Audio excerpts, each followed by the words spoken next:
Close to nature is close to your world. Myron Homes, Cherubic Farms at Chevilla, 7799949104. ప్రస్తుతం ఏదైతే Rakesh master ఉంటున్నారో ఈ బస్తీకి సంబంధించి ప్రెసిడెంట్ జీవన్ గారు మనతో ఉన్నారు మాట్లాడడానికి. జీవన్ గారు, రాకేష్ మాస్టర్ ఎప్పటి నుంచి తెలుసు మీకు, ఎలా ఉండేవారు ఆయన? మేడం, రాకేష్ మాస్టర్ గారు ఈ ఏరియాలో ఆల్మోస్ట్ ఒక 20 years నుంచి ఉన్నారు. అప్పటి నుంచి కూడా ఇక్కడ అందరితో ఆయన ఏంటంటే అప్పుడే ఒక కొరియోగ్రాఫర్ లాగా మంచి పేరున్న వ్యక్తి అనమాట. సో ఇక్కడ ఉన్న వాళ్ళకి అందరికి చాలామంది చిన్నపిల్లలకి డ్యాన్స్ నేర్పించడం లాంటివి జరిగినాయి. అప్పటి నుంచి అందరికీ అతను కొంచెం ఒక ఫ్యాన్ ఫాలోయింగ్ పెరిగింది. ఇక్కడ లోకల్ ఏదైనా కల్చరల్ యాక్టివిటీస్ ఉంటే ఆయనే మొత్తం రెస్పాన్సిబిలిటీ తీసుకొని పిల్లలతో డ్యాన్స్ అది నేర్పించి ప్రోగ్రామ్స్ చేయించేవాళ్ళు. అట్లా ఆయన కొరియోగ్రాఫర్, ఫిలిం ఇండస్ట్రీలో కొరియోగ్రాఫర్గా మంచి పేరు వచ్చేసింది. అంటే ఆ జర్నీ మేము చూసుకుంటూనే వస్తున్నాము. తర్వాత ఆయన ఒక పెద్ద ఫేమస్ కొరియోగ్రాఫర్ అవ్వడం, పెద్ద సెలబ్రిటీస్ రావడం పోవడం, అండ్ అందరికి తెలిసిన విషయమే ఆయన చేతుల మీదనే చాలామంది ఇప్పుడు ఫేమస్ కొరియోగ్రాఫర్స్గా ఉన్నారు వాళ్ళు. బట్ ఈరోజు ఏదైతే జరిగిందో చాలా బాధాకరమైన విషయం. అండ్ రాకేష్ మాస్టర్ గారు ఒక కొరియోగ్రాఫర్ లాగా కాకుండా ఒక మంచి హ్యూమన్ బీయింగ్ అని చెప్పాలి. ఇక్కడ ప్రస్తుతానికైతే ఈ మెయిన్ కోవిడ్ టైంలో ఆయన ఇక్కడ ఉన్న బస్తీవాసులు మాత్రం ఎప్పుడూ ఆయన లైఫ్లో మర్చిపోము. ఎందుకంటే కోవిడ్ టైంలో ఇంటి నుంచి బయటికి రావడమే భయంతో ఉన్న టైంలో ఆయన ఇంటింటికి వచ్చేసి అప్పుడు చాలామంది మీ యూట్యూబర్స్కి అయితే చాలామందికి తెలుసు అనుకుంటా, ఆల్మోస్ట్ వేల ఫ్యామిలీ మెంబర్స్కి ఆయన గ్రాసరీస్ పంచడం, అదేవిధంగా కొంతమంది ఫైనాన్షియల్గా ఇబ్బంది పడిన వాళ్ళకి ఫైనాన్షియల్ హెల్ప్ ఇవ్వడం కూడా జరిగింది. సో డెఫినెట్గా ఆయన గురించి చెప్పేవాళ్ళు చాలామంది రకరకాలుగా చెప్తుంటారు కానీ but he is a great human being. అంటే చాలా మందికి ఆయన, ఇప్పుడు మీరు కూడా అన్నారు, చాలా మందికి సపోర్ట్ చేశారు, చాలా మంది ఇండస్ట్రీలోకి రావడం కారణం కూడా రాకేష్ మాస్టర్. సో ఎవరెవరు వచ్చి కలుస్తూ ఉండేవాళ్ళు? ఎందుకంటే ఇన్ని సంవత్సరాల నుంచి బస్తీలో మీరు ఉన్నారు కదా రాకేష్ మాస్టర్తో పాటు.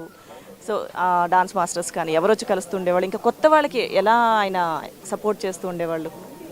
మేడం, అంటే ఇప్పుడు మాకు తెలిసి ఆ టైంలో ఒక శేఖర్ మాస్టర్ అయితే ఇక్కడే ఉండి ఆయన దగ్గర నేర్చుకొని ఈ స్టేజ్కి ఉన్నారంటే డెఫినెట్గా ఆయన ఒప్పుకోకపోయినా రాకేష్ మాస్టర్ క్రెడిట్ అది. అట్లా జానీ మాస్టర్ గారు కానివ్వండి, అంటే అప్పుడు చాలామంది ఉన్నారు. ఇప్పుడైతే కొంతమంది పేర్లు తెలియదు, మాకు ఇండస్ట్రీకి సంబంధం లేదు కాబట్టి. బట్ ప్రెటీ ఫేమస్ కొరియోగ్రాఫర్స్ అయితే ఆయన చేతుల మీదుగానే ఈరోజు సక్సెస్ఫుల్ కొరియోగ్రాఫర్స్ లాగా ఉన్నారు. అండ్ ఫిల్మ్ ఇక్కడ ఆయన ఇంట్లోనే చిన్న సెటప్ చేసుకొని ఇక్కడ వాళ్ళకి చిన్న చిన్న షూటింగ్స్ కానీ డ్యాన్స్ క్లాసెస్ లాంటివి కూడా పెట్టుకున్నాం. ఆ టైంలో చాలామంది పెద్దవాళ్ళు వచ్చేవాళ్ళు, పేర్లు అయితే తెలియదు కానీ ఫేమస్ పీపుల్ అయితే వచ్చేవాళ్ళు.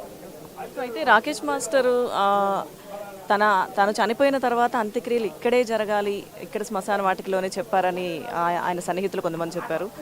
మరి ఎటువంటి ఏర్పాట్లు చేస్తున్నారు? ఏ సమయానికి అంత్యక్రియలు జరిగే అవకాశం?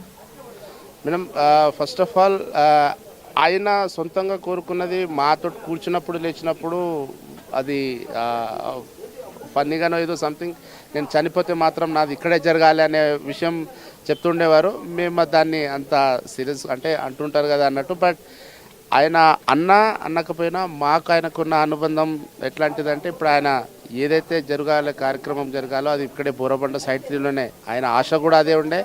మరి ఇక్కడ కాలనీ వాళ్ళు కూడా అదే చెప్పడం జరిగింది. ఇక్కడ రాకేష్ మాస్టర్ మనకి ఇంత మంచి బ్యాడ్ టైమ్స్లో హెల్ప్ చేసిన అతను, సో మన దగ్గరనే ఉండాలని చెప్పేసి ఫ్యామిలీ వాళ్ళతో కూడా కోరడం జరిగింది.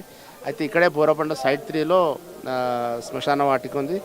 ఆయన ఆశ మేరకు మరి ఇక్కడ పబ్లిక్ డిమాండ్ మేరకు ఇక్కడ బోరబండలోనే చేస్తున్నాం. అండ్ డెఫినెట్గా ఆయన ఆశ ఇక్కడే సైడ్ 3లో ఒక యూట్యూబ్ వీడియోలో కూడా చూసుకున్నది ఏంటంటే ఆయన శ్మశాన వాటికలో కూర్చొని నాది ఇక్కడే జరగాలన్నట్టు కూడా ఒక చిన్న క్లిప్ కూడా ఉండింది.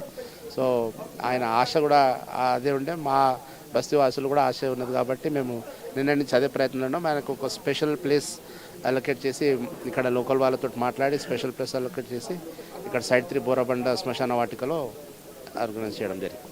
Thank you. సో అయితే ఇక్కడ బస్తీ ప్రెసిడెంట్ జీవన్ గారు చెప్తున్నారు, రాకేష్ మాస్టర్ ఏదైతే ఇక్కడే మీ అందరి మధ్యలోనే తను చనిపోయిన తర్వాత తన అంత్యక్రియలు ఇక్కడ శ్మశాన వాటికలోనే జరగాలని ఆయన చెప్పారు. ఆయన అప్పుడు సరదాగా అన్నా కానీ ఇప్పుడు అదే నిజమవుతుంది అంటూ చాలా అంటే ఆయన లేని లోటు తీర్చలేనిది చాలా బాధగా ఉంది, ఇటువంటి పరిస్థితిని ఈరోజు ఫేస్ చేయాల్సి వస్తుందని చెప్పి ఇక్కడ జీవన్ గారు చెప్తున్నారు. అలాగే సాయంత్రం ఏదైతే రాకేష్ మాస్టర్ చెప్పారో అదే సైట్ 3 బోరుబండ సైట్ 3 శ్మశాన వాటికలో సాయంత్రం అంత్యక్రియలకు ఏర్పాట్లు చేస్తున్నారు.